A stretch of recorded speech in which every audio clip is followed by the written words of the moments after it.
It really is incredible to see each of those players as they walk on stage for the biggest series of their lives to really be owning the moment for themselves, because you have to imagine that the pressure that they're feeling is immense. I mean, just walking over like a giant picture of yourself. Also, the only person to ever walk or even roll over FLICKR will be FLICKR himself, you know, on that stage. That took a lot of confidence to pull a roll like that live as well, and he stuck the landing. It's also the only barrel roll we'll be seeing tonight. That's very true. Poor Gragas. Rip Gragas. Well, as the teams take place on stage, let's focus in on today's best of 5, where SKTelecom is favored to make a League of Legends history. Now, they're the only World Championship juggernaut to live up to expectations with a 100% win rate, the most dragons per game, the highest average gold lead at 10 and 20 minutes. I mean, what do you want? Dominance. For every one dragon their opponents take, they take 4.25. For every one Baron, they get 14. Well, that's the thing. They're second place in Barons per game. That's only because they finish games before ever having to take a second one. Yeah, and it's not how many Barons you take, it's what you do it. They smash so many Nexuses while still having that Baron buff. That's hard. They go from Baron to game over in like those 3 minutes very often in their games, and their Baron power plays, which just means how much gold you generate out of a Baron buff, is just immensely high over this tournament. So they're just so efficient at closing out games. Yeah, really does look like FLICKR and Bengi are going to make their way towards that repeat. Yeah, well, there's, you know, for both of them, a lot of eyes on them about whether or not they can get that repeat. But specifically looking at FLICKR, I mean, this is a guy who hasn't necessarily been challenged yet this tournament. Jat mentioned those 4 Rise games. We haven't seen much else. Is this the series where he's going to be forced to step it up? Where is the LeBlanc? That's my question. You know what my question is? Where's the Master Yi? Yeah, fair enough. 14 champions that he played over the course of the summer season. He's had 5 here at Worlds, but they haven't really been that surprising, and he's been mostly just dominating on Rise. He's the only Rise player in this tournament. He's also just a player that understands matchups well. He doesn't need to play them a whole lot to really understand the intricacies and the ways to outplay. Like, look at the Rise into DF matchup, the counter pick Olaf into the Irelia, one of the picks that he actually debuted himself. So he knows all these matchups. And then at the other side, Kuro, who is kind of overperforming. I don't think we'll need to see FLICKR challenge. I think FLICKR on just cruise control can easily sweep through the series already. Yeah, I find it funny that lower third we had earlier about FLICKR and Kuro's shared champion pool. You know, they share the Azir and the like. And then the 2 unique champions for FLICKR, Rise, which he's played 4 times, and the Olaf, which is just like, oh my goodness. Which you got to kill within the first like 3 minutes of the game. Yeah. Well, talking about that, Irelia in the mid lane, he debuted it against Kuro. That was a pick that he had waiting. So Kuro is no stranger to just FLICKR coming out with something very weird and having to deal with it on the fly. So maybe he'll have some answers this time around. We'll have to wait and see. Now, this does look like SKT's game to lose. So I want to flip over to KOO's side and look at the strengths, the ways in which they could win this matchup, starting with Gorilla. Yes, I definitely do want to look at the strengths of KOO because they deserve it. They have had such a crazy ride getting here. And I want to set up Crepo because they didn't get to talk about Gorilla before, our support main here.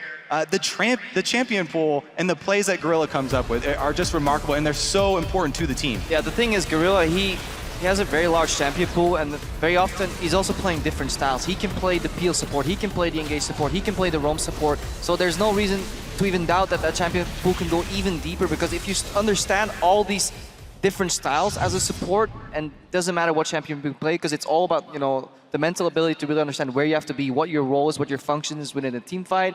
You have to peel, you have to set up and engage yourself, and he does it really well. So he had some fantastic performances at World so far, and he needs to really overperform if KOO want to have a shot to really like smash open. That's the only angle they can really take it. Well, I mean, we've seen how they prioritize that Tahm Kench in the semifinal, and I think you just can't let him have that champion. He is the best Tahm Kench player I have ever seen, and he's setting up a lot of these plays. What do KOO like to do? They like to just come into a lane with 5 people, smash down a turret, start a fight, all as a whole unit, and Tahm Kench enables them to move behind people for ganks on the map in very interesting ways. Yeah, I really like Gorilla because, you know, he's definitely one of the superstars on this team as well. We talk a lot about the top lane, a lot about Smeb, but Gorilla being so good on Tahm Kench and all the other supports gives Smeb more breathing room in champion select. We've seen them first pick and last pick save support for even a counter pick last.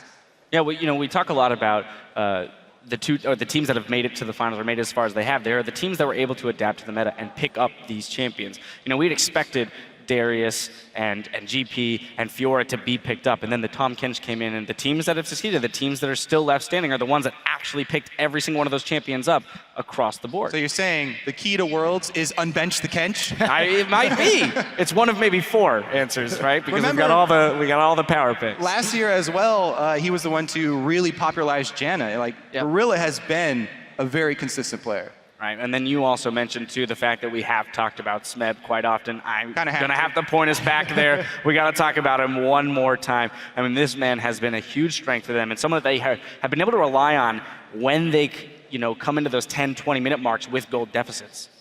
Yeah, he's got the highest damage per minute of any top laner. He's 70, which is very significant above number 2, who is Mar. And that is a large, large gap for the reasons we already talked about in terms of their liking for team fights. But this is the guy that has to perform right now. This is his day. If KOO Tigers are going to win this, it's probably going to be on the back of Smeb. Yeah, as we were talking about, the reason he's got so much damage to champions is because they have to do that. They're behind in almost every single one of their games until they get to the team fights and they come and they wreck. But he's going up against an incredibly intelligent player that really knows all these matchups well, so he may be able to neutralize Smeb. More importantly, so Smeb's team fights comes a lot from patience. He doesn't go in immediately, he waits until all the cooldowns are gone. That's a couple of these team fights that he won really convincingly in the semis, is where he waited for everyone to use their cooldown abilities, then move into the fight. I don't think SKT is necessarily going to make that mistake, let alone SKT is not even going to team fight them. They're just going to keep splitting up overall. So that's what's going to make it hard for Smeb to really push his mark on this series for me. He either waits for them to be down, or he charges in with Fiora and reposts ultimates.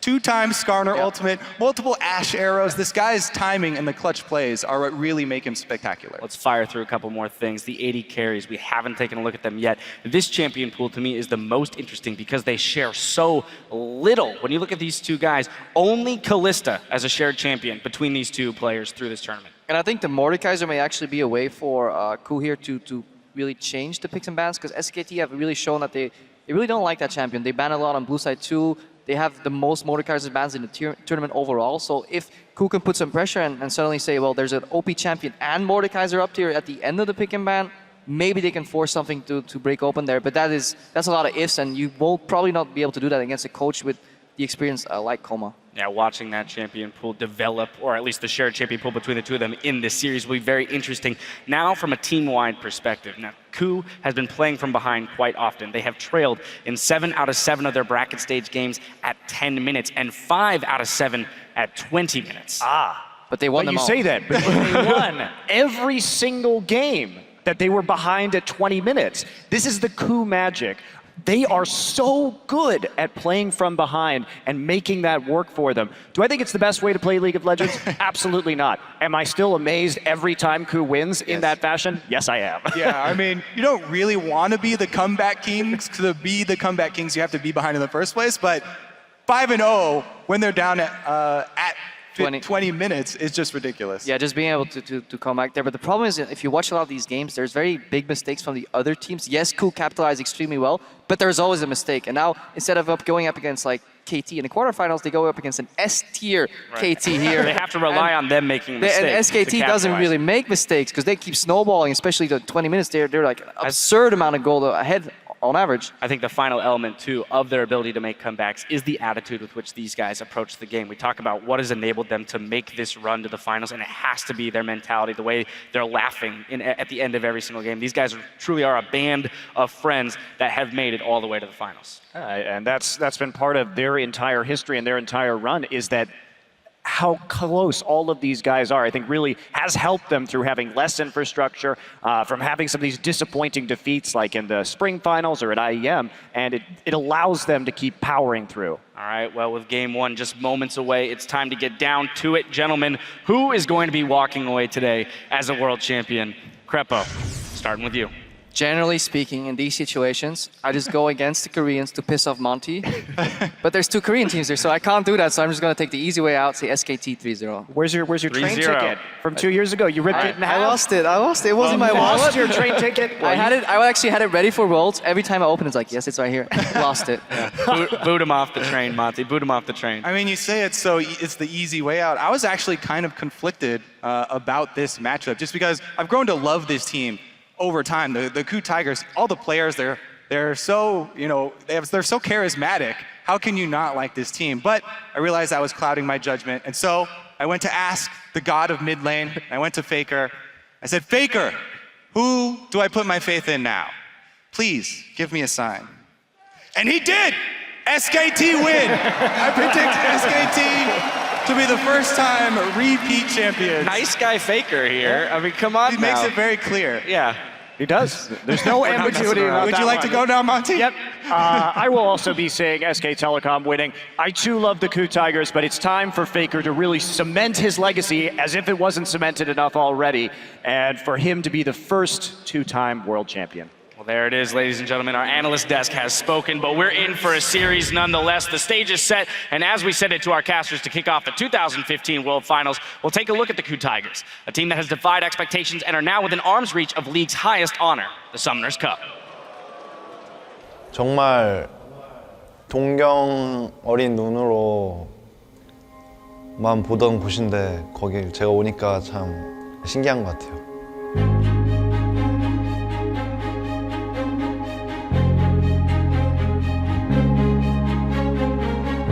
이렇게 결승전까지 올지는 몰랐는데 여기까지 온 거에 대해서 저희는 기적이라고 생각을 하고요. 저희끼리 똘똘 뭉쳐서 이렇게 결승전에 오고 나니까 되게 뿌듯한 것 같아요. 왜냐하면 다른 팀들과 조금 다른 느낌이라고 저는 생각을 해서.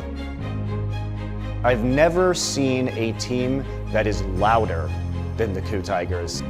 They're always having a good time, laughing, shouting at each other in the booth.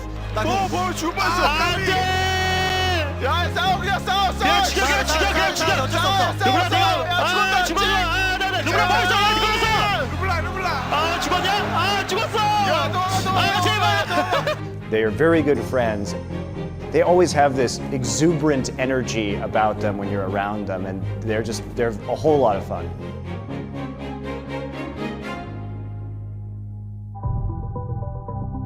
물론 게임이 직업이긴 하지만 게임을 같이 하는 친구들이라고 저희는 생각을 해서 처음에 저희 팀이 이렇게 만들어질 때도 저는 아무 얘기를 할 수 있는 그런 사이가 저는 가장 중요하다고 생각을 해서 그걸 중점으로 생각을 했고. 저희 팀은 항상 분위기가 좋을 때 가장 잘했고 분위기가 안 좋을 때 가장 못했어요. 저희가 좀 기복이 심한 팀이긴 하지만 그래도 성적이 그렇게 나쁜 편은 아니었는데 그렇게 많이들 생각하시더라고요. 약간 약한 팀이라고. 경기장에서 응원을 할 때도 다른 팀보다 저희 팀 응원이 적고 저희 이름은 거의 안 나오거든요. 다소 인기가 없는 건 그 이유는 여러 가지가 있을 수 있겠지만 예전에 IEM에 참가했을 때 많은 한국 팬들의 기대만큼 좋은 경기력을 보여주지 못했었던 거, 그게 좀 큰 이유인 것 같고요. You have to win in Korea. You have to win to be popular. They really only respect winners. 진짜 한번 들어보고 싶어요. KOO 타이거즈를 응원하는 그 푸나틱처럼 저희도 그렇게 한번 해주셨으면 좋겠어요. KOO, yeah, that's right. 지금 현재 이제 결승 무대에서 SK텔레콤 T1과 KOO 타이거즈가 맞붙은 이 구도에서는 전 개인적으로 KOO 타이거즈가 SK텔레콤 T1의 전승 우승을 저지하는 팀이 될 것 같고, 실제로 우승을 내준다고 하더라도 상대가 그냥 3대0 압승을 거두는, 그래서 무력하게 굴복하는 이런 모습은 나오지 않을 것 같습니다. 매 경기 처절하게 싸울 겁니다. SK텔레콤이 소환사컵을 이렇게 들겠지만 SK텔레콤의 KDA는 박살이 날 것이고, 소환사 협곡 내에서 SK텔레콤의 건물은 넥서스를 제외하고 몇 개 남지 않고 완전히 날아갈 것이며, SK텔레콤 선수들은 정말 피투성이가 돼 있을 겁니다. KOO 타이거즈는 역사상 가장 아름다운, 가장 위대한 준우승 팀이 될 것입니다.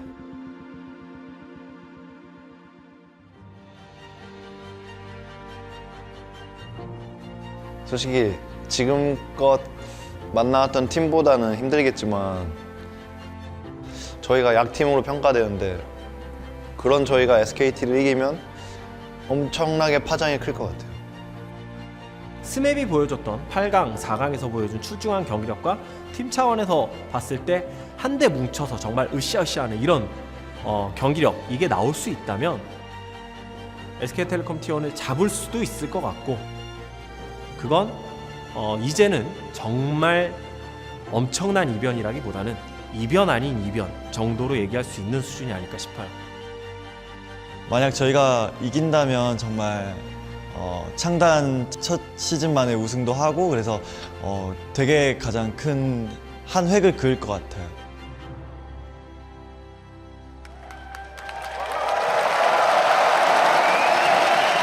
And with no doubt an amazing amount of pressure on the KOO Tigers today, but that camaraderie, that mentality that they bring together is absolutely going to help lift them up over the pressure and help them play to their best, because in this best of 5 against SKT, it is going to be absolutely necessary. I think Gorilla, he said it here in the end.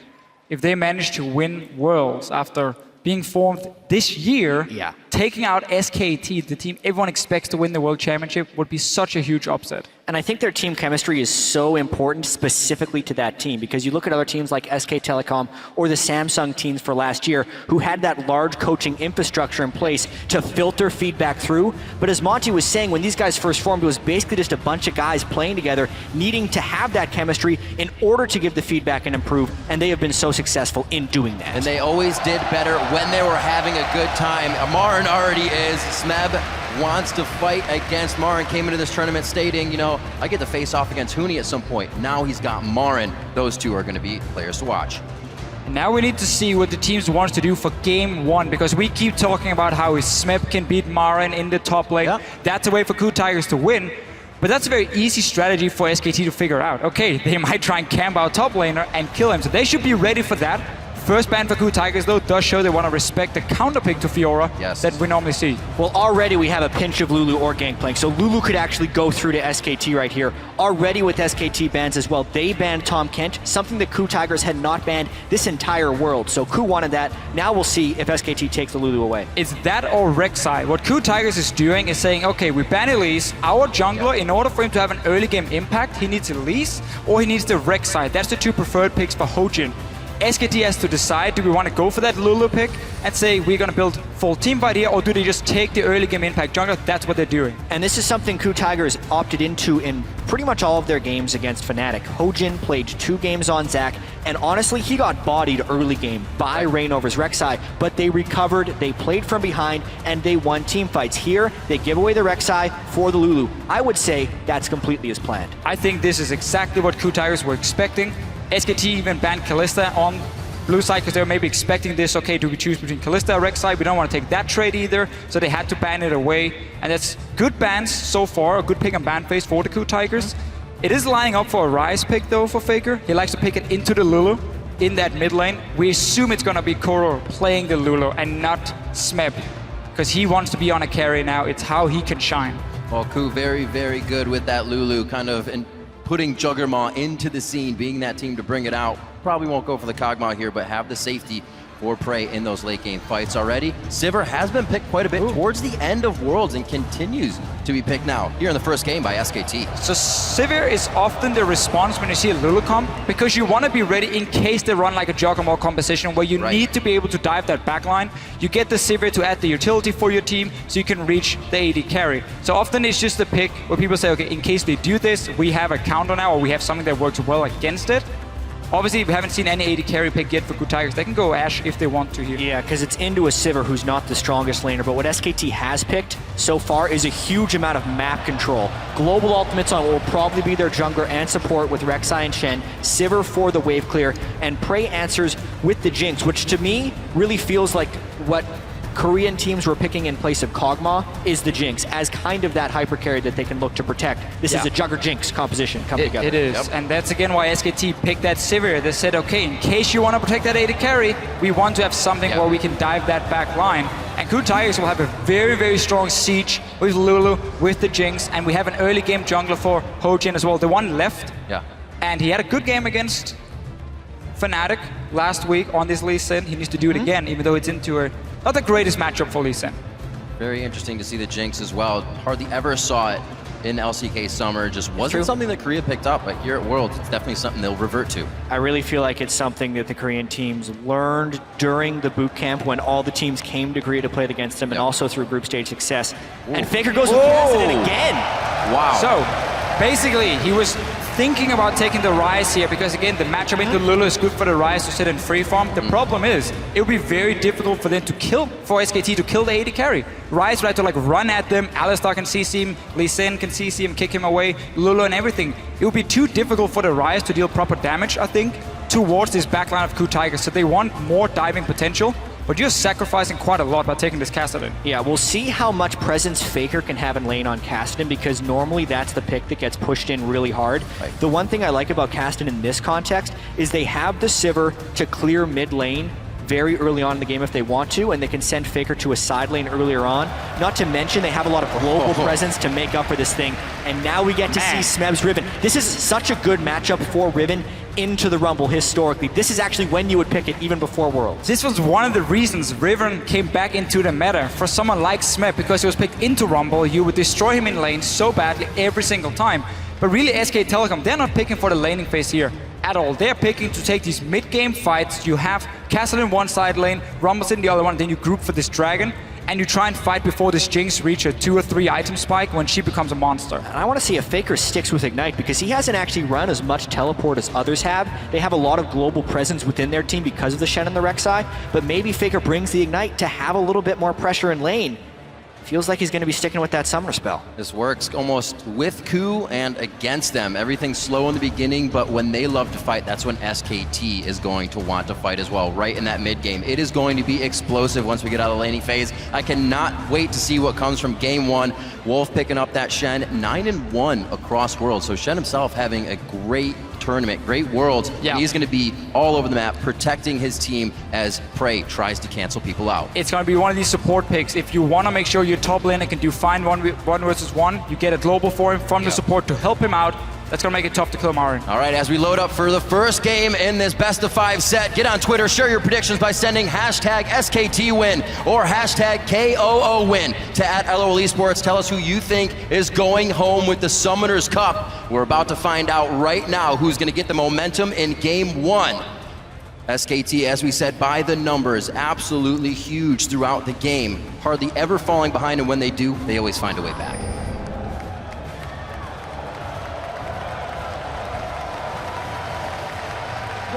Yeah, and I cannot wait to see what happens in this early game. Here we go.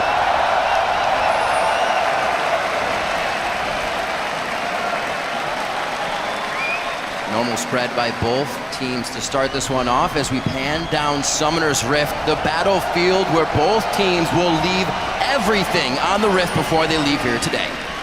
And KOO Tigers right now, look at your minimap. They were setting up a small trap in their own jungle because SKTelecom in game one of their quarterfinal and semifinals, they did try and peek into the enemy jungle. Let's see what was going on, maybe see if they can get in some deep wards to spot a potential lane swap. I think KOO Tigers had read that, they were sitting ready.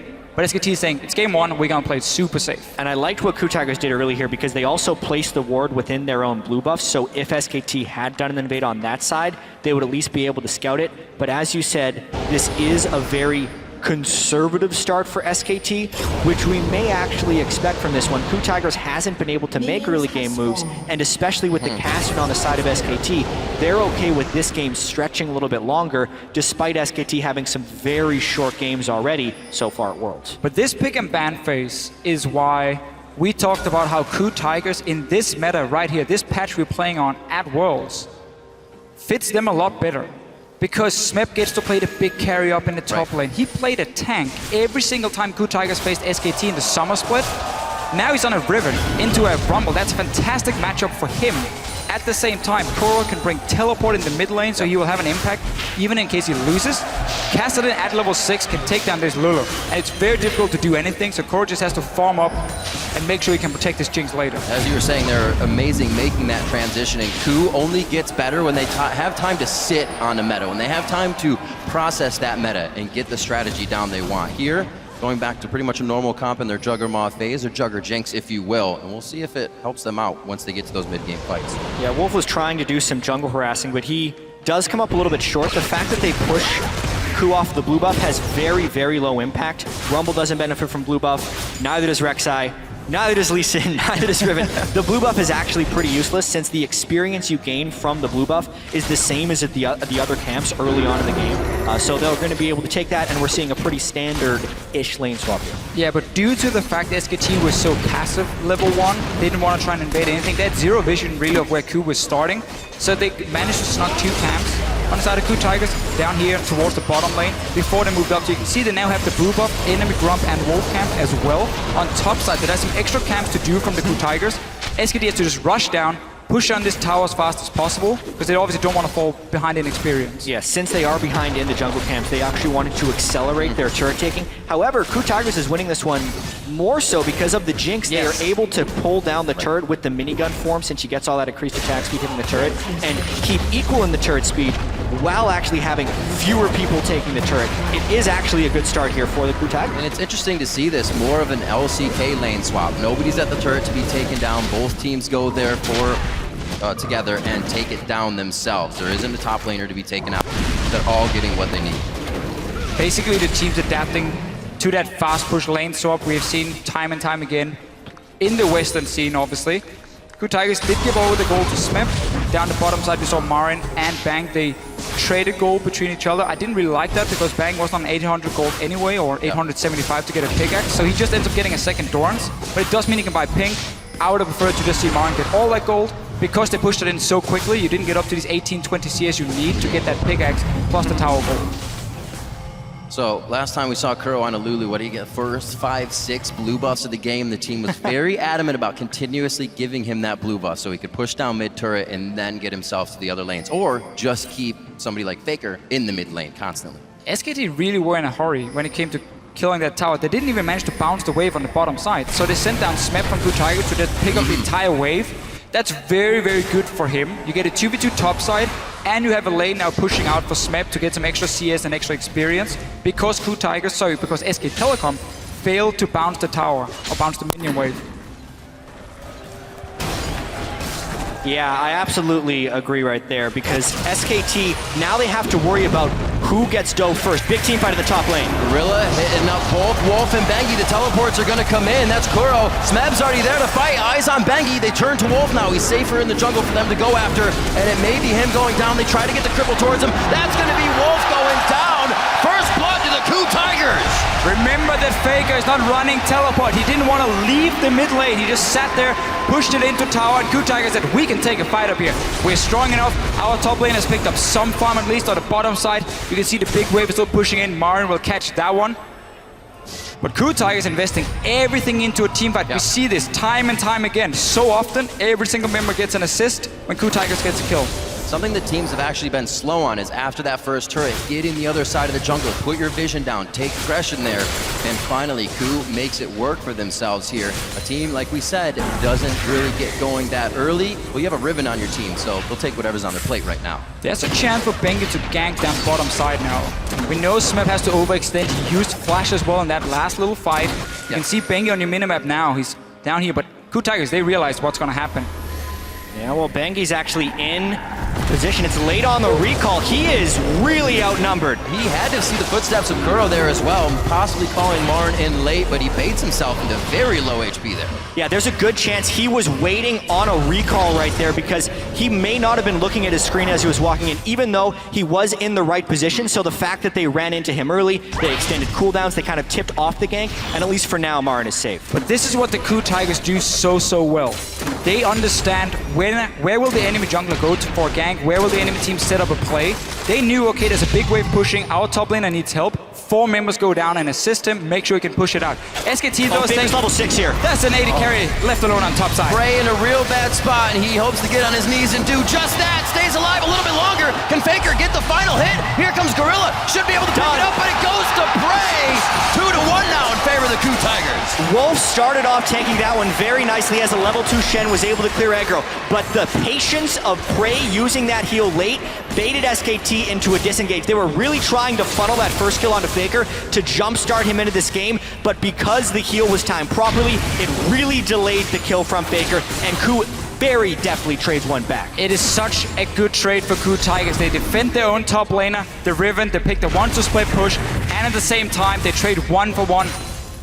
up in the top lane here for Prey. So great start for the KOO Tigers so far. Just gotta make sure that Smeb can keep getting all the farm he needs, get him to that level 6 point. He can 1v1 against the Rumble, and suddenly you have split pushing pressure. Absolutely. Focusing, getting Smeb going. Prey gets himself going off a very nicely played dive from SKT.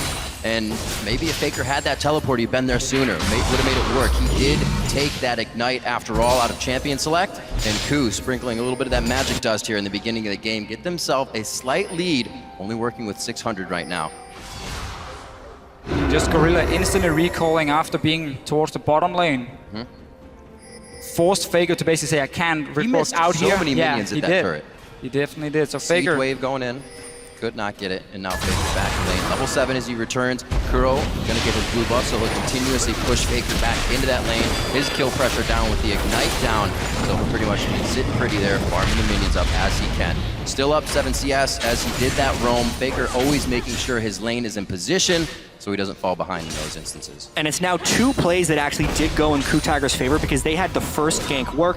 The SKT gank, the split kills actually failed. And coming up towards the 10 minutes here, we're going to have a very uncommon scenario where KOO Tigers is actually going to be up in gold. Because looking at the bracket stage in particular against KT and Fnatic, KOO averaged a gold deficit of 916 at 10 minutes, whereas SKT in their bracket stage were on average up 626. So this is a bit of a role reversal here for KOO Tigers, and since their strengths have been team fighting and the defensive play, it will be interesting to see if they can turn on an offensive stage of play, which is what they need to push as FLICKR is farming up on Kassadin. This is only accelerating that good time that KOO Tigers loves to have. 5 members of their team, very good friends, as you said, kind of misfits as they scrap around Officio, but here making things work. And Hojin, as he is usually reactive, sits in the back, a little more proactive this game. You see him towards the top lane, hasn't had vision of Bengi, so he's sitting behind Smeb. Little action towards the bot side, the teleport coming in right now from Marin. His ultimate is up. They lay down the equalizer. Wolf should be able to get out of this one. Marin into the fight now. KOO and Prey are the targets, and that's going to be KOO going down. SKT seemingly pulling this one back in their favor with just a few kills to the bot lane, and that's a double kill for Marin. Massive play for SKTelecom here. Marin, he TP'd down, he walked behind the KOO Tigers. You can see they placed a pink ward in the lane. You're like, is there any ward where they can teleport? No, okay, we can take the fight then. Didn't realize that Marin then snuck behind through the jungle. In the end, SKTelecom sends down every single member. 3 kills for them. So much for that goal lead, and also a complete lapse of pressure from the KOO Tigers. FLICKR made it down there on an Ignite Kassadin, and then his lane was not punished. KOO did match with the teleport. Smeb decided not to. I don't think he had the right position to do so. So SKTelecom really globally positioning better. It was rare watching any game so far at Worlds to see SKT actually commit 5 people to one side of the map. Look at KOO Tigers placing the ping ward, saying, okay, there's nothing behind us right now, so we can take the fight here. Marin then Riven sneaks needs in. to be in on that same ward. Not sure why. He's not there. He canceled his own teleport. Smeb up in the top lane. Maybe there's going to be communication saying we can get 1 kill and it's fine. In the end, it ends up costing KOO Tigers so much down this bottom lane. Yeah, and this was a glimpse of what you can do with the Shen and the Rek'Sai. They teleported the top laner. Bengi was at his own Gromp before he was able to make it into that fight, and Wolf doesn't even have his stand united yet. Not to mention, we saw the teleport burn from KOO already in this fight. Smeb really needed to match that teleport of KOO if they wanted a chance in that fight, but even then, they ended up losing it pretty substantially. Maybe he just saved his life there by not coming in. And just also good understanding of cooldowns here for SKTelecom. FLICKR is going to trade Core. He's going to keep doing this, by the way, over and over and over. There's really no damage. Core can return, and Gorilla gets taunted. Oh, that teleport is down, so this means the fight is the 3 we have on your screen. That's instantly Bengi getting hit up as the Gorilla gets himself in with the Unbreakable Will and sets up for a kill. Be careful messing with Alistar around the turret. Not a good taunt by Wolf, and it ends up pulling Bengi into a little bit of a fight. Alistar gets to ignore turrets. That's one of the reasons he's the most picked support in here for most of the year and at Worlds. So really punishing Bengi very early there. The burst damage from Prey and Hojin as he was headbutted straight into all of the skill shots. Make short work of Bengi. They're in the wave, pushing Smeb back, knows the jungle pressure is towards the bottom side, so he has time to deal a little bit of damage. Marin is baiting this. He just wants to poke down Smeb. He doesn't want to kill him right now. He's waiting for FLICKR to join. Rek'Sai ultimate as well, just behind their blue, so Bengi should be here in time. They may not even need him. Stand United is on. They hit the end of the taunt by Wolf. and FLICKR picks himself up a kill now. I have seen so many moves here by SKT to get FLICKR kills on Caston. These plays are extremely well orchestrated, and the best thing about this is they're not losing pressure on the lanes. No. While FLICKR's being able to roam around, no other team who's played Caston has been able to team play around him this well early in the game. Simply, the mid lane matchup allows FLICKR to ignore KOO and say, you're not going to do any damage to me, you're not really going to push on my tower, kill his wave, and then just leave. And he does it again and again and again, and he managed to appear at the side lanes. He's ready to pick up the kills. We even see the Shen support join in. So SKTelecom right now are benefiting from FLICKR being in a lane where he's not going to be under any pressure at all. And he can then use his mobility to join the other lanes. And we've seen, rewatching SKT's games, even KOO's, SKT just better at making plays off of small mistakes. Everybody went to the bot lane, a lot of teleports are down. Let's make a play on the teleport top lane and get it to work for us. And we can then constantly go back to, okay, what was the last play where KOO had an impact? Okay, he TP'd down to the bottom lane. Right. But that was the play where KOO Tigers had completely misunderstood the situation, already cancelled from SMEP, so they couldn't win. The fight that means the teleport was on cooldown.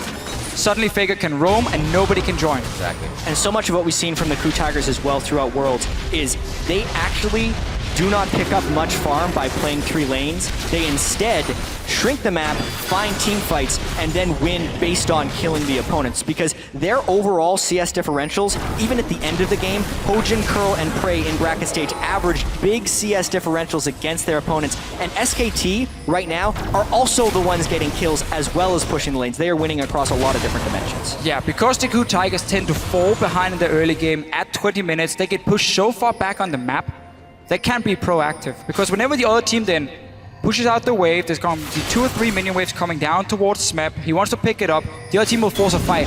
And SMEP has to TP away. So he has to sacrifice that farm to join the teleport or to join the team to get that big team fight going for KOO Tigers. That's one of the main reasons they fall so far behind in CS across the board. SMEP, despite being probably the best or second best top laner in this tournament, he's even in CS. But at the end of the game, his job is going to get much harder against a 2-0-2 Marin.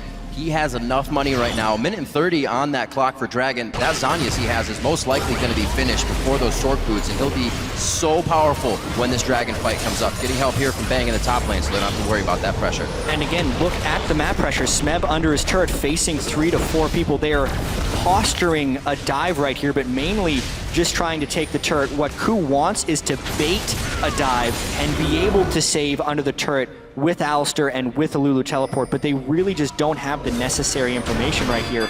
It has been a KOO special to wait for turret dives and turn them around, but now they're against a much more formidable foe. And this right here is a play we have seen all the Korean teams do in this tournament.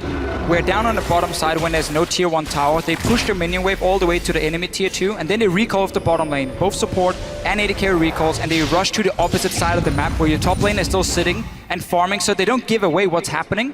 Because all KOO Tigers sees is, okay, Marin is in top lane farming against SMEP. Well, that's pretty normal. They bot lane recalled. We don't know where they're going to go on the map. So because Marin stays, kind of fakes it, they show up and there's only 4 members pushing in the tower. But KOO Tigers this time around were ready, knew what was going to happen, and were there to defend. Look at the pressure here from Bang. Knowing that he's got somebody behind him, KOO can feel it as well. Not much pressure there, but it looks like SKT is trying to get some flashes or some ultimates before this Dragon. And I want to call attention to the item timings as well. Bengi just completed a 16-minute Sightstone. Some Rek'Sais in the group stages, Reignover would be one of them, were completing 4 and 5-minute Sightstones and then trying to cover the map. But knowing that they are up against KOO, who has not traditionally been an early game aggressive team, Bengi could then get combat effectiveness, finish his Cinder Hulk very early, then get a late Sightstone. It works perfectly. He gets the Sightstone, he wards up the Dragon, and now they can take him. And this is what SKTelecom wants to do with their comp. We talked about it in the pick and ban phase, how strong it is in the mid game. Right now, you have the items completed, Rod of Ages forecasted in, Hourglass for Rumble. It's very difficult for KOO Tigers to fight.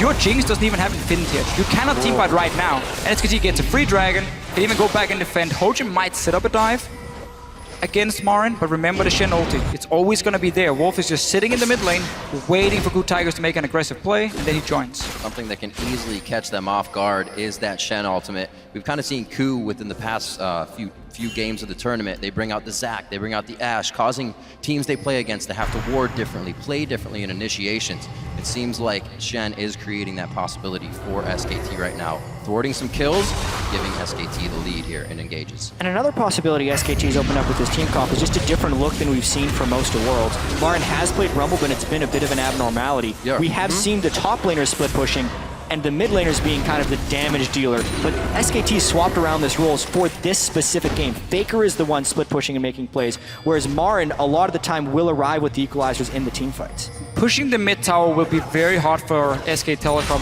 Kassadin obviously can't really join in unless there's nobody defending. I'd rather see SKT focus on getting deep vision right here than trying to just group 4 members mid, because with the teleport on Lula as well, it should be easy enough for KOO Tigers to defend it.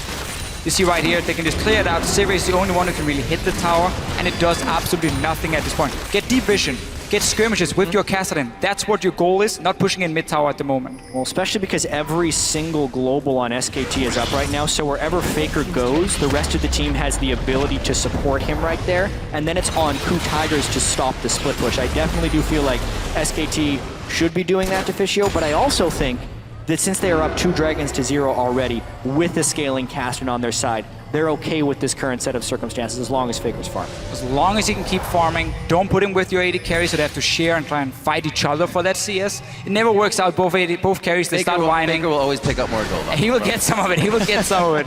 But really, for KOO Tigers, the fact they have double teleport means they should be able to always have the 2 side lanes, or at least 1 side lane pushing against SKT. And we might have to see them go aggressive and tower dive on the opposite side, where FLICKR is not sitting on this Kassadin because he doesn't have teleport, or Bang, of course, as an AD carry, and use the fact that KOO can then TP in 5 versus 4 fight for the KOO Tigers. But for now, they're still behind. The AD carry does not have any completed items, so they're not in a position where they really want to fight with confidence. Both sitting around that same damage spike. Leandri's just finished by Marin, but sub 20 minutes in the game. That Zanya's as well. Sword boots are going to be easily finished.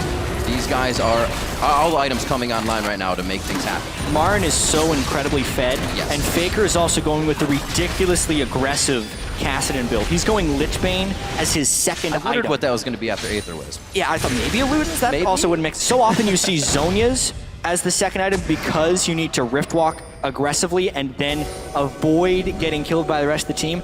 But it's also FLICKR, so he's going to be very patient with his positioning. This makes it very hard for him to go directly at the Riven, because if Riven does get the stun off, he can try and full combo the Kassadin before anything falls down. It's going to be a big skill matchup now. Yeah, he's basically saying, I'm going to be against Lulu most of the time, so Hourglass, the armor doesn't really do a whole lot. She's not going to kill me. I want some more burst, really, for himself.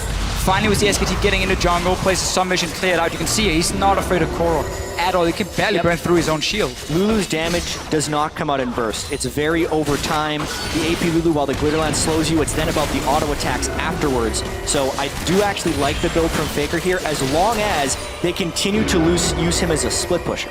This was good though from KOO Tigers, because again, they used the teleport to push the bottom side, get some damage on tower, force SKT to send someone down to defend it. They need to keep doing that, but they're only allowed to do it because SKT has not completely taken over jungle. So you can freely push out your waves right now if you are the KOO Tigers. You're not really afraid of getting ganked because you have defensive wards as well.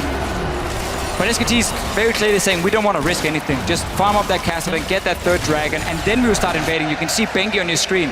Now he's moving into the jungle.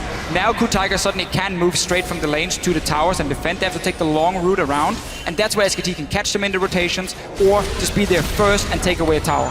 So many options now for SKT as they move into the jungle. FLICKR just off on the wing to the right. You also have Wolf and Bang kind of hovering back and forth through the jungle. Bang clearing waves in mid now.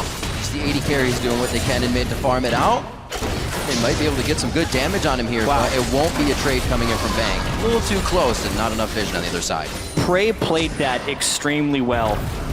Wolf also had to flash away defensively. They burned a lot of cooldowns right there. Normally the Shen is threatening a taunt flash because he would have backup, but Prey knew he had Riven backup as well, and then SKT couldn't bring enough people with the taunt to create an actual threat, and he ends up completely winning that trade and burning some pretty key cooldowns from SKT. And that was just when SKT finally had taken some control on the bottom side. Instantly he could push back because they have to recall with Wolf, no Sivir ulti. So KOO Tigers have done a very good job keeping very defensive wards. You can see on your minimap here, trying to spot every single time SKTelecom wants to move into their jungle. And then again, it allows the Lulu to move all the way down here without a tier 1 tower, push out the wave, force FLICKR to sit and clear it so he can't do anything without his teleport. And it just buys more time for KOO Tigers to farm up the Jinx, which is all they want to do. Just sitting mid lane, Prey's just constantly farming, and also waiting for that point where Riven can all in this Hourglass Rumble and take him down, because then suddenly you have 2 winning lanes. And it does feel a little bit better to be Prey right now, knowing you won't get flash taunted, but you still have to worry about on the hunt, Bengi tunneling through, FLICKR coming through as well. So it's not going to be easy for KOO to organize these fights. And I think one of the biggest things they have to worry about is the level 14 Rumble. Marin is an absolute monster right now. Highest CS in the game, most gold in the game, giant item power spikes, and the pre-fight poke on Alistair is absolutely huge. Bang got hit pretty hard too, though. Yeah, got a crit. FLICKR delivered. Straight to him. So KOO Tigers feeling confident. Got him pinned edge completed for Prey. Don't feel like they necessarily have to take this one, but again, they're afraid of these dragons getting out of control. And this has typically been where KOO Tigers has swung back their gold deficits. This is actually a tiny gold deficit. They've come back from 5,000 gold pre-20 minutes twice during the bracket stage already.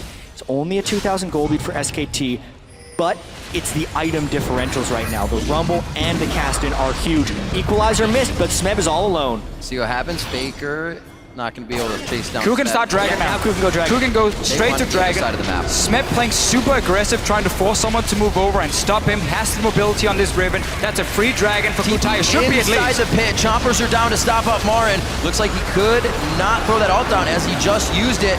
Still, Hojin on the backside.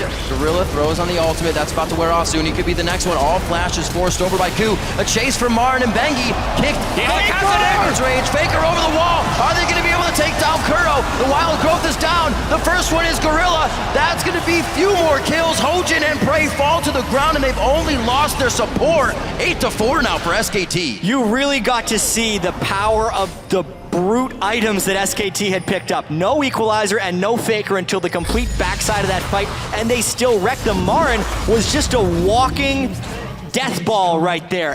Flame Spitter was pretty much all he did, and he pushed all of KOO Tigers back. Sivir ultimate to extend the chase, and KOO tried to run, but they were not fast enough. Suddenly, FLICKR will join in. They have to run back from this dragon here, but really KOO Tigers were so delayed in their decision. They pinged the mid tower when they saw FLICKR go for that gang and say, should we push the tower? Someone else calls, no, we gotta go Dragon, guys. And then 5 seconds delayed. That's enough for FLICKR to move back and join in for this fight here. Secure the kills for SKTelecom. Miscommunication will be punished by a team like SKTelecom every single time, and that's why they pick up 3 kills. And so will that many flashes down on the side of KOO as they use them to escape that fight.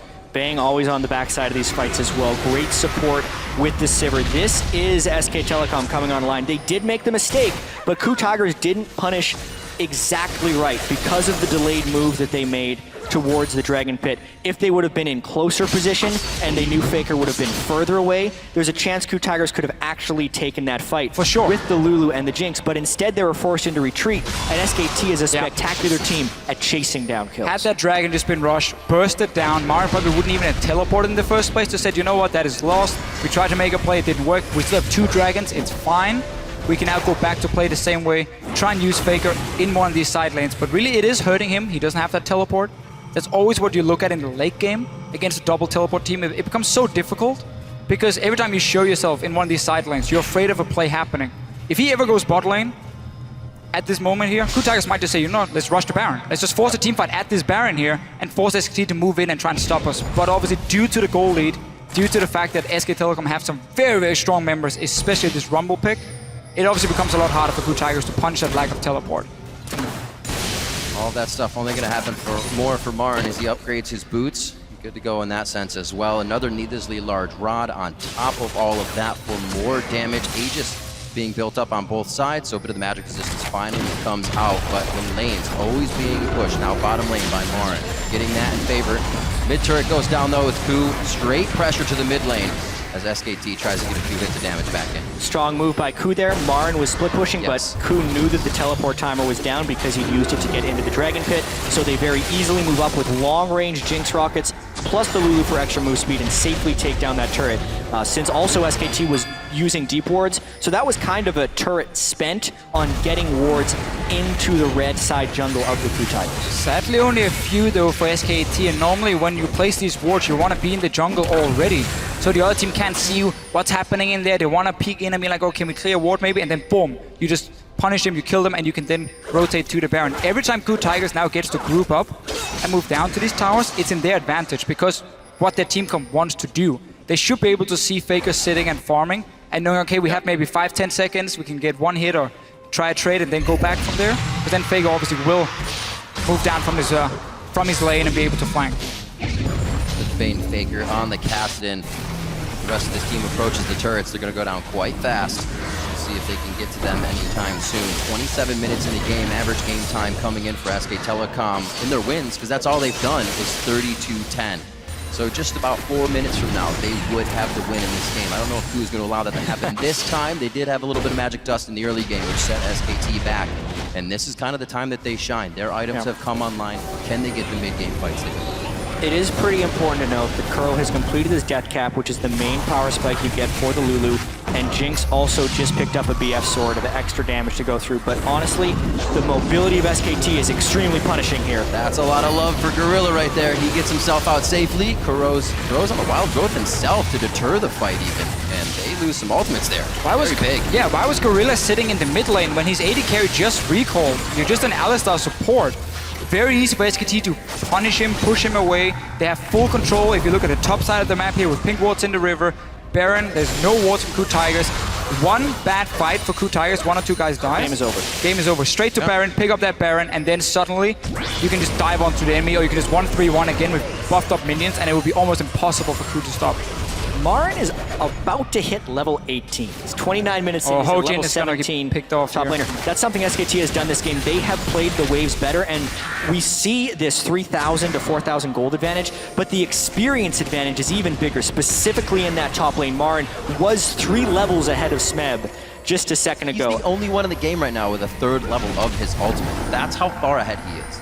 Ridiculous. Yeah, and that equalizer scales extremely well. So that is the 3rd level of the ultimate is absolutely huge, even for Kassadin too. When FLICKR hits level 16, because the cooldown of his Rift Walk will drop to pretty much 2 seconds, and it makes it much harder for KOO to lock him down and burst. And KOO was in an okay position, going back a few minutes, sitting there farming every single lane. Prey just got free farm in the mid lane.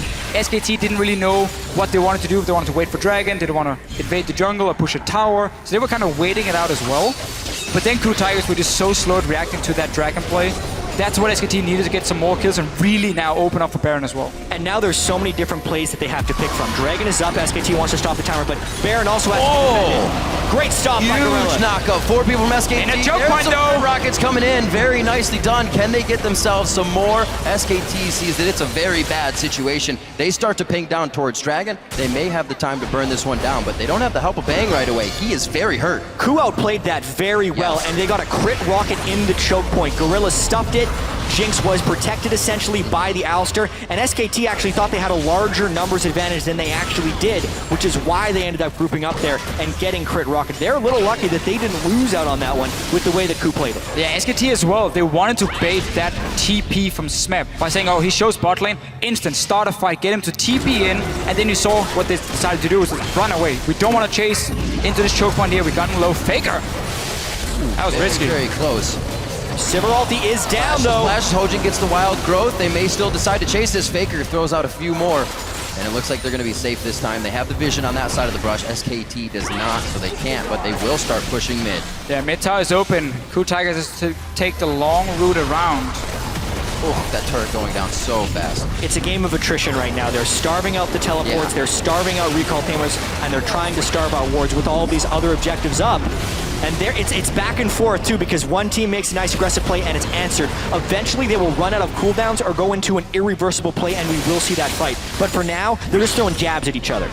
Smeb has not gotten too much for himself this game. 0, 1, and 2. He's still on that Bloodthirster, on a Brutalizer, and a Hex Drinker for a bit of that survivability, but he has not been able to get a good fight here. The team is looking for it.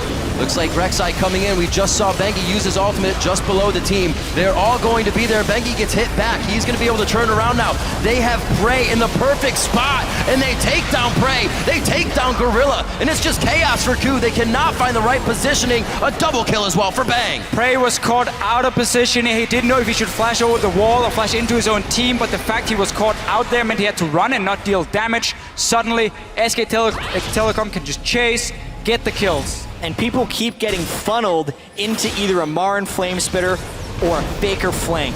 It's making it pretty safe on FLICKR, and now they're baiting the Baron. Smeb about to get smushed. The harpoon does not hit, but they get the smite down, and the flame spitter will cook him just right. Well done on Smeb. He goes down. 45 seconds on these timers now, and SKT is going to use that to its fullest. We need to see how KOO Tigers were positioned on the map before that last fight. How did Prey get so far away from the rest of his team? He needs the Alistar, he needs the Lulu to peel for him so he can constantly deal damage. The moment he starts running, he does nothing. So let's see what happens. He's in the river, basically. He's so far away from the team. He was sweeping a brush, and that's why when SKT went for the heart of the team, they single out Prey. That equalizer as well funnels everyone right up against a wall. There's no way they can't group there unless they stand on the equalizer. But it all started with that positioning by Prey. And you can see how low a lot of the members from SKT are in the end. If Prey had been sitting there dealing damage all the time, that fight could have gone completely different. But credit to SKT, again, they wait for that opening. They use some of their globals really well to go back and shop and then return. We'll get another dragon. SKTelecom has been in full control for most of this game. Whenever there was an opening in field for KOO Tigers, they didn't take it. They allowed SKT to then say, oh, we can send FLICKR over to the lane and do nothing, and it's okay.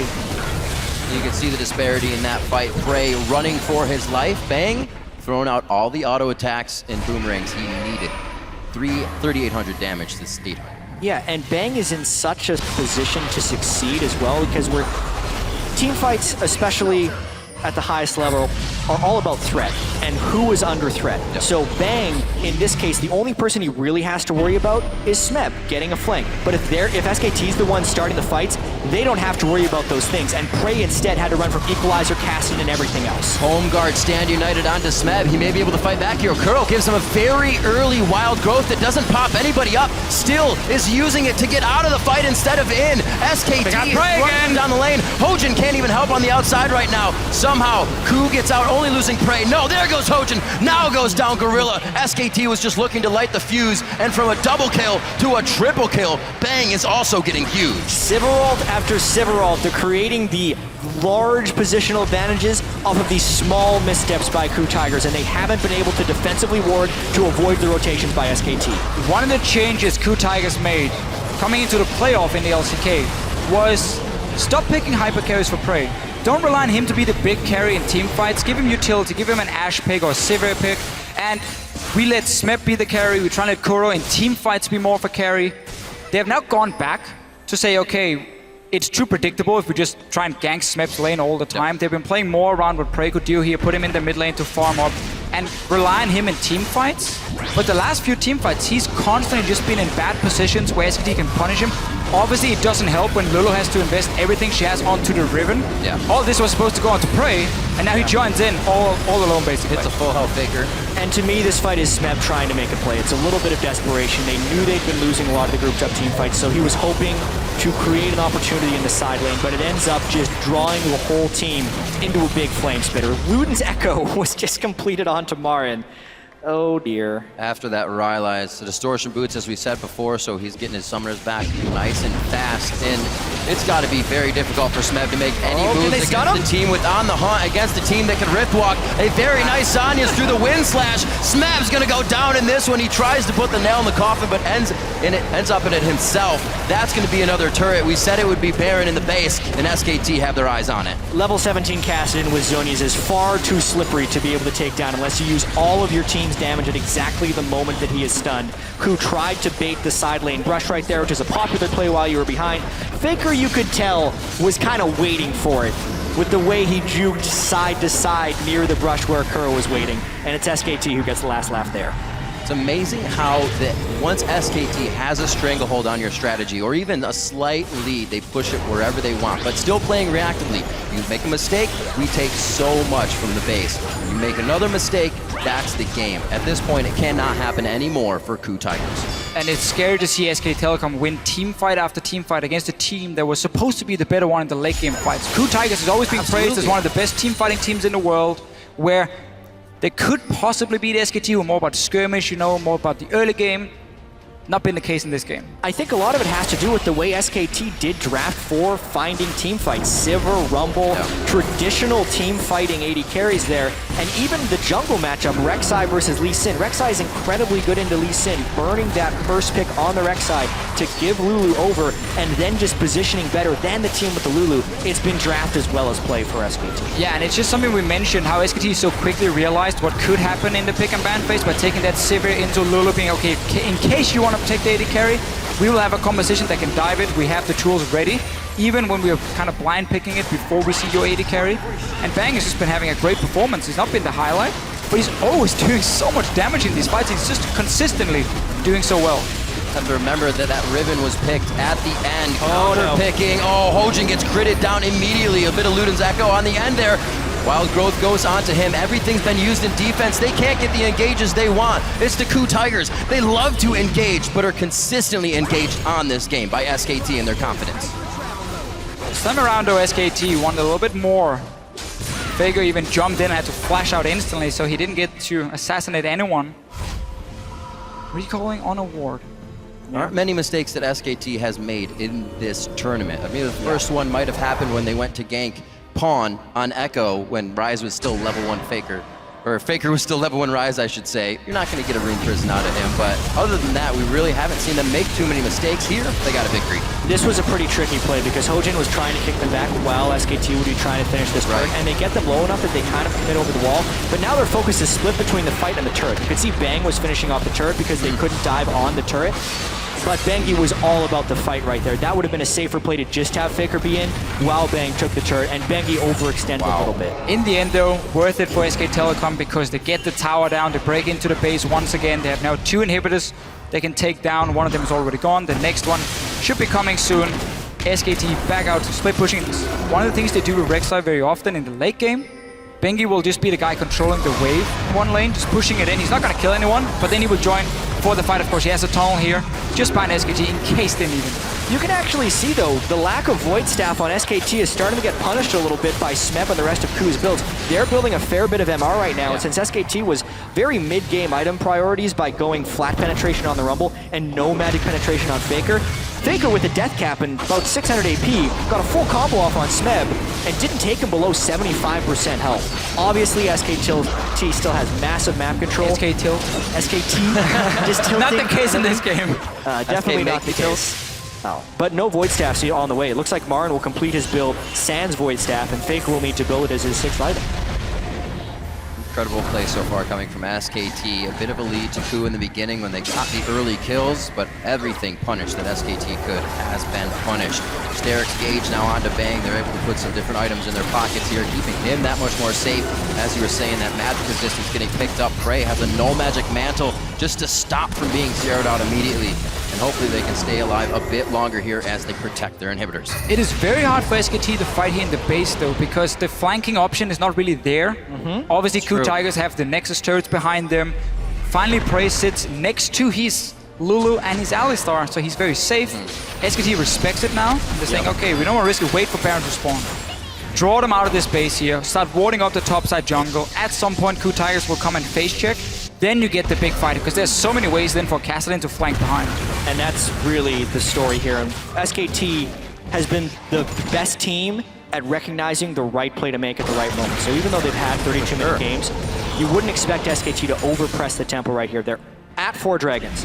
Knowing the next dragon is going to be up in 5 minutes, they can get that. In the meanwhile, the Baron will come up. They can take that, slow push the wave in the top lane, maybe get down the 3rd inhibitor turret. Because, as we were talking about, they do not have the long-range AD carry, they do not have flank opportunities within the KOO base, and KOO can hold their own base quite well. However, if that's with a Baron buff and with 5 dragons, then SKT can crack it, which is why SKT's opportunity is in the here and now. As Baron respawns, they need to kill KOO within their own jungle. 4 items now for Prey. Lulu to buff him up as well with a death cap completed. It is just so hard for him because of the fact that there's a Sivir ulti, the Kassadin, the Rumble ulti. There's so many things that's going towards him, even Flash Taunt from a Shen can be enough to win the fight for SKT. So you put in this impossible situation as an AD carry, where you have to deal the maximum amount of damage, but there's also so many ways you can die at the same time. Here's one of them. Marin throws the equalizer down. They're able to split from the red carpet, trying to get back into their own base. The Zanya's on FLICKR, makes Prey take one step too close, but he is able to get out with the Wild Growth. Eyes on to Smeb now. Everybody actually focused that. Gorilla's able to come back in, but only hits FLICKR, and it leaves the backline completely open.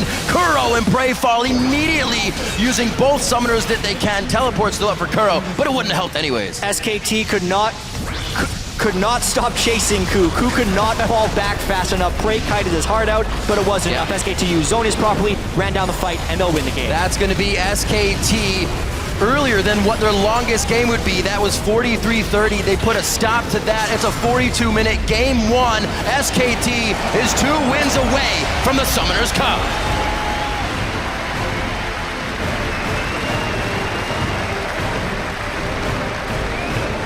And we just have to look at this early game here. When a Kassadin with no teleport managed to have more of an impact than KOO here on this Lulu, it looked very, very bad for KOO Tigers because FLICKR just kept roaming between the lanes. And again, whenever I felt there was an opening for the KOO Tigers to do something, they reacted a little bit too slow, maybe a little bit too afraid. They couldn't punish whatever small mistakes were left by SKT. So they never got that chance to really get back in the game. And of course, Marin on this Rumble got completely out of hand. A little bit. That's been a lot of what's plagued KOO Tigers and why people have been underestimating them is because they don't seem to necessarily win the game through their own accord, but they then punish mistakes. And SKT's been the team that makes the fewest mistakes and then punishes teams that give them openings. KOO has been giving a lot of openings, and this game SKT punished quite well.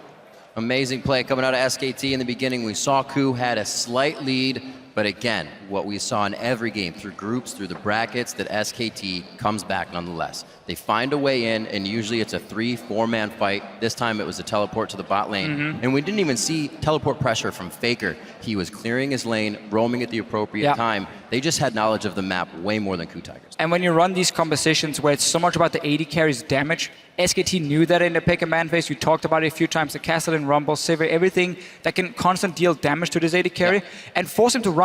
So he can't just sit there and spam away with the rockets and take over the game. Prey didn't have the greatest performance.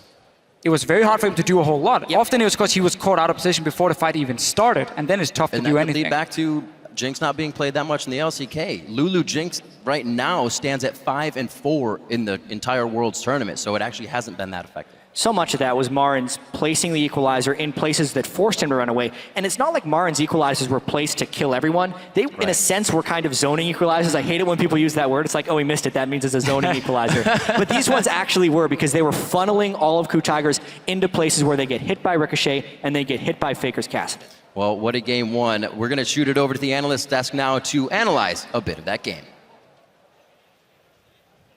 Thank you, Riven. Some analysis we shall do. What a game one, though.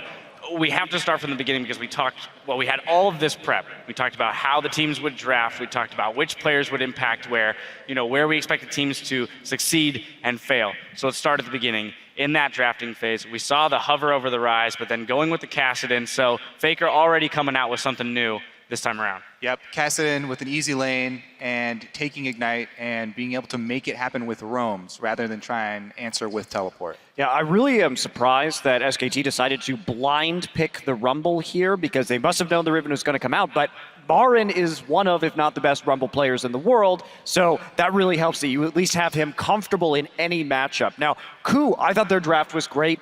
This harkens back to their Juggernaut day or Juggermaw days when they would play the Lulu with the Kog'Maw.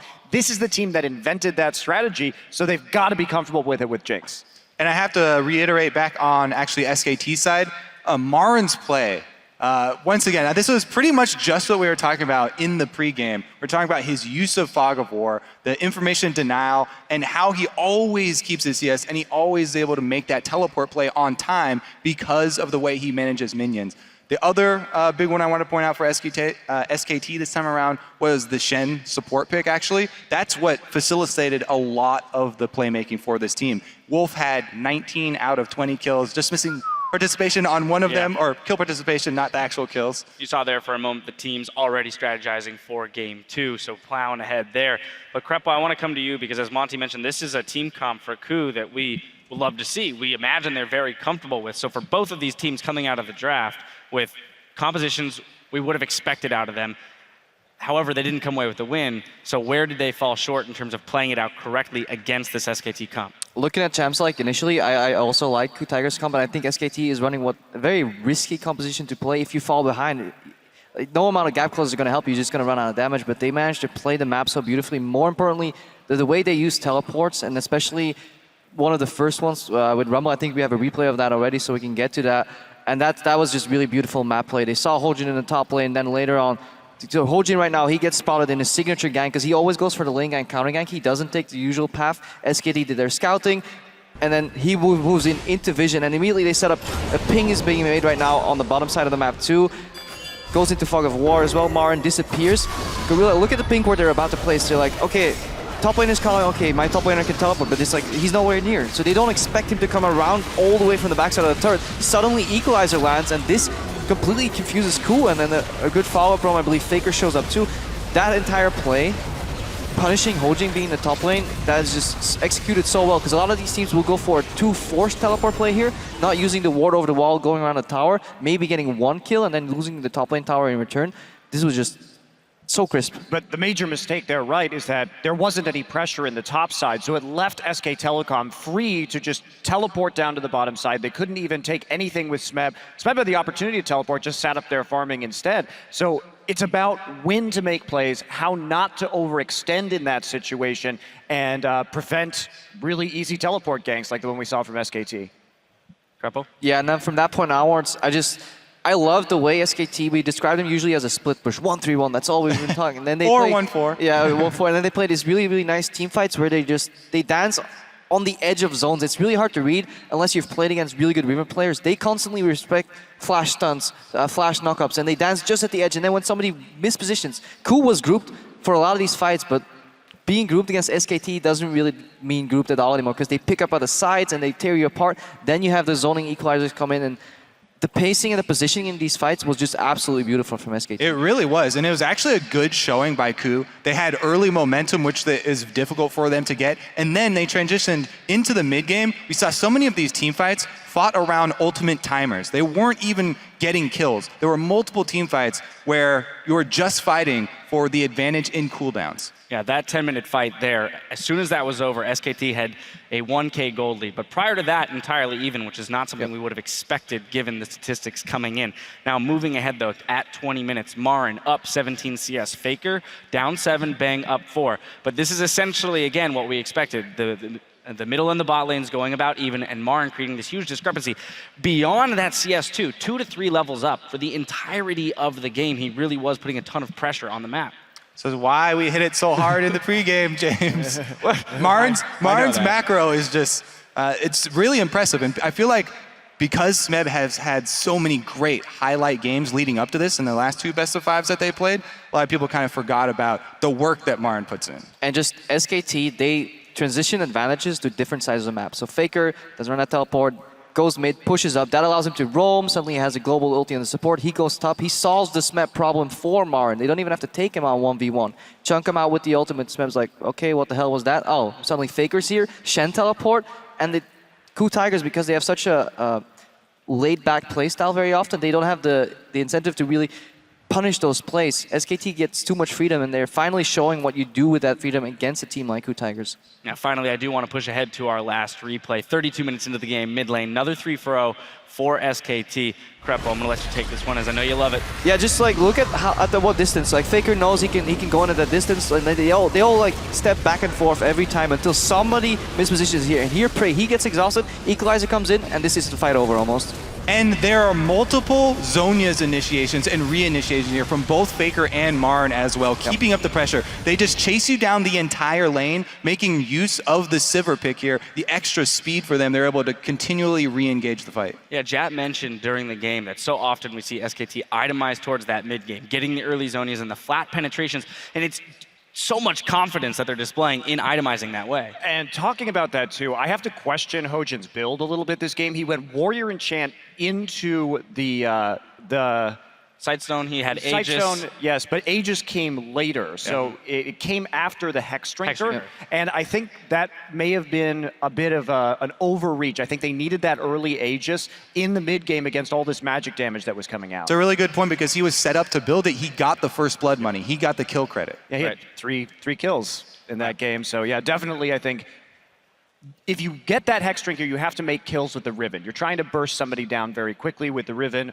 Lee Sin combination. But since that didn't happen and they were more focused around team fighting, I really think having that item earlier may have swung some of those team fights. Opting for the individual play as opposed to the team fighting prowess. Now, of course, throughout the day, we'll be checking in on a few of the viewing parties that have been taking place around the world to celebrate the championship finals. First up, you're going to get a look at fans lining up for a party in Hanoi, Vietnam. And the crowds are fired up in the Rialto Theater in Montreal, Canada as well. That looks like a party, one that I would like to attend. Our friends at Coke have gotten in on the action as well.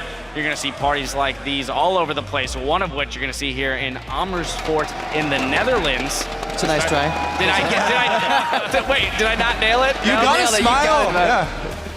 I can't. Having Crepo on the desk is the worst when it comes to pronouncing anything and European. Every other reason, too. Right, exactly. Yeah, for every other reason. Well, but for now, we're going to step away while the teams prepare for Game 2 between the KOO Tigers and SKT. Don't touch that browser. The 2015 World Championship Finals continue right after this.